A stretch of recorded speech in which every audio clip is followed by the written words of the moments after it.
All right, is a Supreme Court showdown on the way? Let's bring in tonight's power panel. Harvard Law Professor Emeritus Alan Dershowitz also written an overview and intro to the Mueller report, which will debut on the New York Times bestseller list.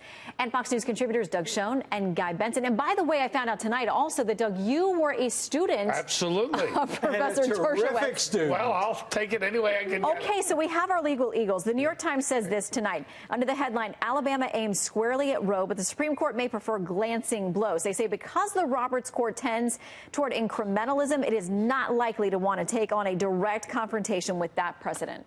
I think that's exactly right. The federal district court has no power to do anything but strike this down because they're bound by Roe versus Wade. The same thing is true of the Court of Appeals.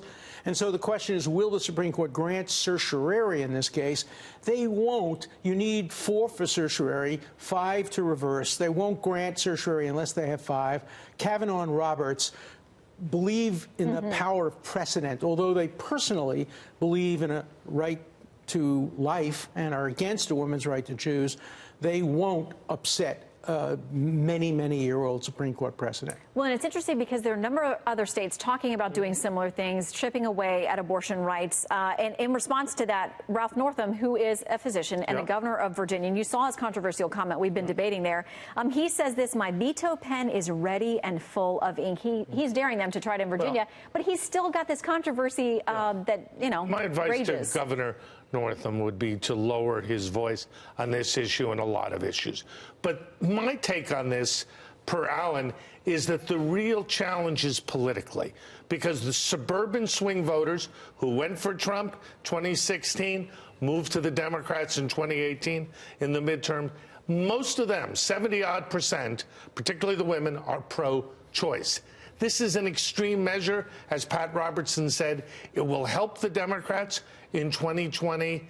And frankly, the best news that the Republicans would be to lower the tone, get this knocked out, declared unconstitutional, and run a campaign on the economy, on peace that now currently exists, and our strength in the world, not abortion. Absolutely. Okay, so, Guy, this is what Senator Dick Blumenthal, of course, a Democrat, has to say about it. He says Alabama reaches a new, deeply unconstitutional low. Abortion's not a crime. It is a medical procedure, a constitutional right, and above all else, a choice for women to make without government interference. We'll never stop fighting for women to have control over their own bodies. Guy, you saw just about every 2020 contender on the Democratic side went after this today. Is Doug right that it could actually backfire in Republicans next year? I think potentially it could because of the lengths to which the law goes. I'm proudly pro-life. It's one of my biggest issues, why I'm a conservative. But there are certain elements of this bill, now the law, although it will be thrown out in Alabama, that I am uncomfortable with in terms of practical standpoint, in terms of implementation, in terms of how you would enforce it. But I think overall, I'm in favor of measures that would protect the sanctity of human life earlier on. I think, you know, the quote that we just put up there from Senator Blumenthal talks about women having the right to control their own bodies. I think we all agree with that. The question is, when does someone else's body start to get rights? At what stage does a new person exist that is entitled to constitutional and legal protections? It's a tricky one. And, you know, for all the backlash talk, Alabama has gone in one direction. We've seen some of these heartbeat bills as well. But as we saw in the map that Trey highlighted earlier, a lot of other states have gone in the opposite direction with bills that are at least as radical and extreme in the opposite direction. And I'm struck really by, I know our distinguished other guests here are taking a legal and political vantage point. I want to talk about the media very briefly.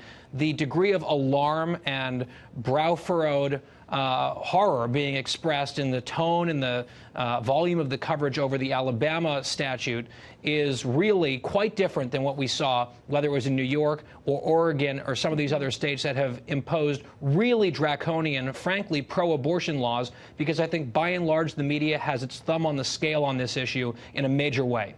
But so does the American public. Yeah, I think, Shannon, I think some of them would it's admit the criminalization of a doctor's behavior and the potential. Right, and it's not the woman in Alabama, but potentially 99 years in a felony for a doctor. That's what I was alluding to. That's my answer to Guy. Look, Roe versus Wade was a gift to the Republican Party because it took the abortion issue out of politics, where pro-choice wins over pro-life almost everywhere except in a small number of states. And what the Republicans are doing now, foolishly, is trying to give that gift away.